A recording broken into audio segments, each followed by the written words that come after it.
And then I took Joe McMonagold, one of the Wait, Stargate? Stargate. Oh yeah, I know Joe well. You know Joe well. I know Joe well. Joe.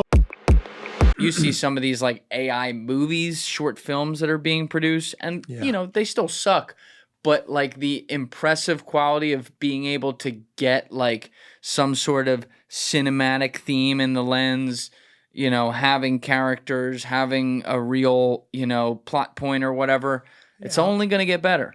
Right. That's right. I particularly focused on text. Trying to get the silo of ufological data. I mean, AI still has a garbage in, garbage out problem, and so I was going to manage that problem by only putting what I consider to be high quality information in. I mean, yes, I have books and periodicals, but I also have FBI files and stuff from the National Archives and things that are primary sourced. Primary sources, right? Yeah, gotcha. Yeah, and so that was the impetus for that particular exploration into AI, and I still use it, and it's still a powerful tool to start people down a path. Oh yeah, to investigate. Yeah. Now I'd gotten you off of the Cape Girardeau case. Oh yeah, like an hour ago, right? And we got deep on Majestic and everything, which was good. But I know people out there didn't want to be left hanging on that. So what happened in that one? Yeah. Well,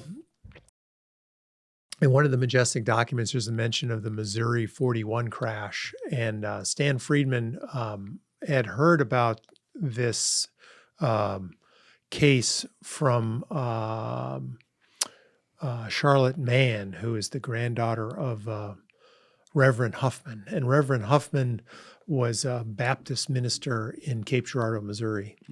And he lived on Main Street, and he was called to give blessings to 3 dead, allegedly cloned aliens that looked identical. Blessings. Yeah, they wanted that. Yeah, that's what in 41 in Baptist world, it's blessings rather than we're gonna bring you to Christ in death. That's right. So that was his. That was what the local police asked. So he was driven in a squad car about 15 minutes out of town. They put a little blanket over his head? Yeah, no, they didn't. They didn't put a blanket over his head. Yeah. And he was driven out of town into a field, and there was sort of an acorn crashed burnt saucer and 3 dead aliens, and he gave them last rites or blessings. And did he describe what they looked like? No, he not in the testimony given to Charlotte Mann from her grandmother. That's kind of an oversight, though. No, like I feel like that's the first thing I would do. I'd probably like say I saw 3 fucking aliens. Here's what they look like. No. Yeah, the story of Charlotte Mann. I mean, Charlotte Mann got her information from both osmosis throughout her time with her grandfather, Reverend Huffman, and grandmother, Flo Huffman. They talked about a little picture of an alien, and occasionally she heard whispers about this crash and so forth. And it was after Reverend Huffman had died, and Flo Huffman was basically on her deathbed in the last few days, that Charlotte Mann pressed her grandmother for details about this event.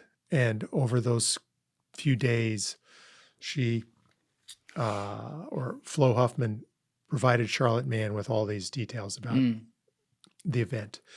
And that's where this story comes from. And it's written up in the book, Magic Eyes Only. And I interviewed her on camera several times, and it's the subject of a 2002 or 3 MUFON conference proceedings.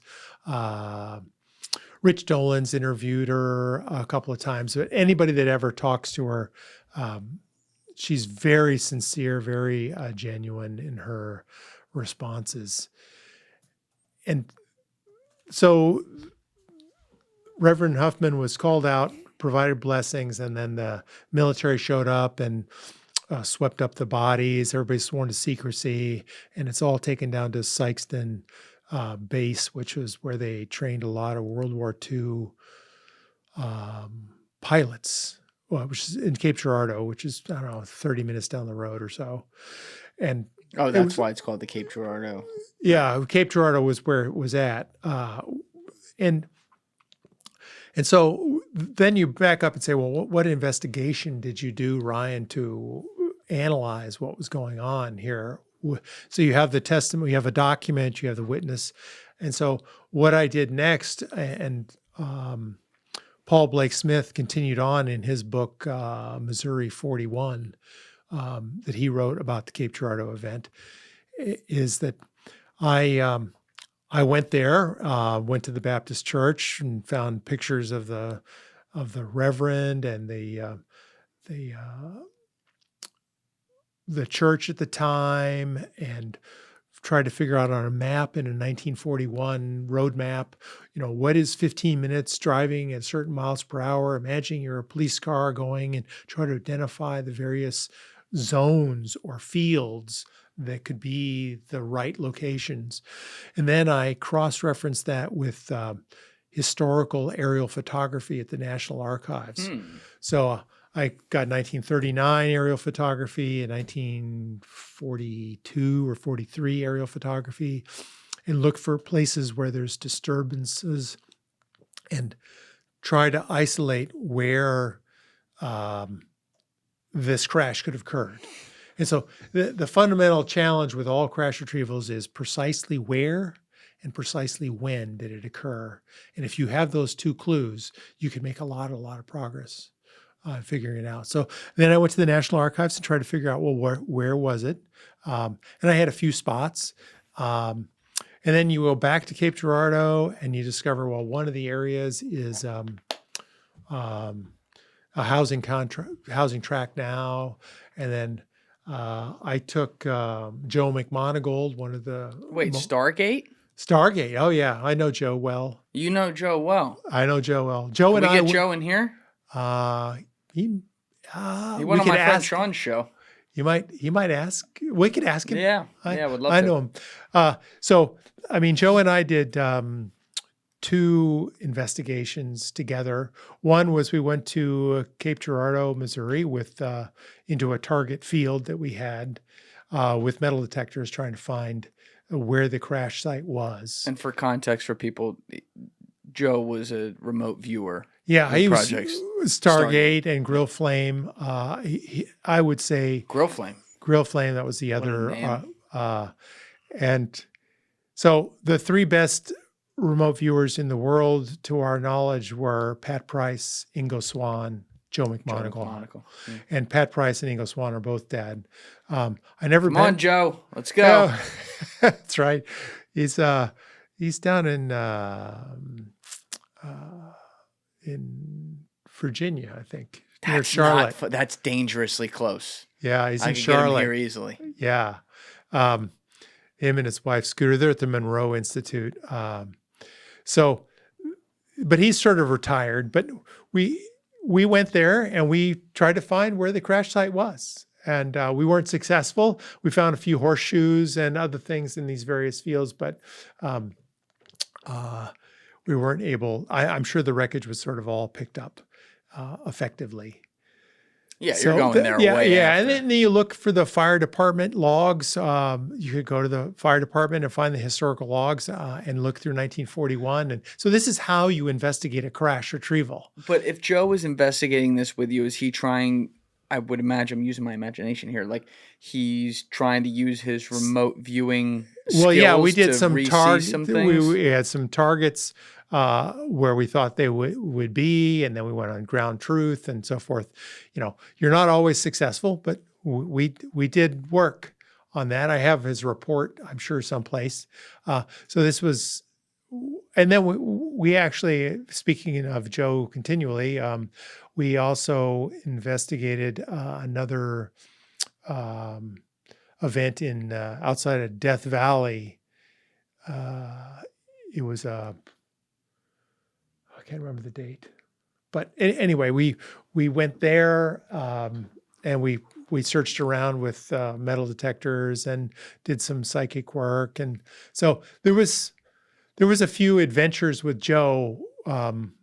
10, 20 years ago when he was younger. And that was fun. That was fun. I'll bet it was. I would And, love and to he did a investigate with lot him. of work for me on various targets where I had, like in one of the Majestic documents, in the White Hot report, which is on majesticdocuments.com, there's one whole blacked out page, where there's nothing there. And somebody had redacted it all. And I had him do a blind target on. A blind target. Yeah, basically said, here's the blacked out page. What does it say? And he basically wrote what it said. And what did he write? He said that this was about hieroglyphics and alien communications and the investigations of how the government was working to decipher the alien writings inside craft. So that was a particular target and a particular result. I mean, I don't have any way of proving it. It seems logical and credible, and I feel confident coming from Joe that because it's Joe. You're yeah, saying. because it's Joe. It's remote viewers. Now here's the other thing though, and I gotta ask this. It's the same thing when Lou was sitting there. Yeah, I gotta ask him too because he comes from the government. Joe comes from the government. Are they out here playing a joke on all of us to get us running in the wrong direction? Saying that. In this case, Joe's like, oh yeah, hieroglyphics, aliens, pyramids, the whole bit's there.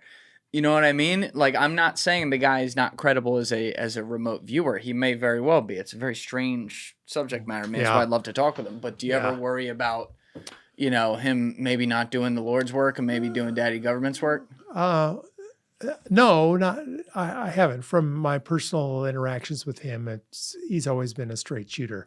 Has he done government work for the government? Yeah. And, but I think it's pretty much, he's a Vietnam veteran. He's sort of like, they're built different.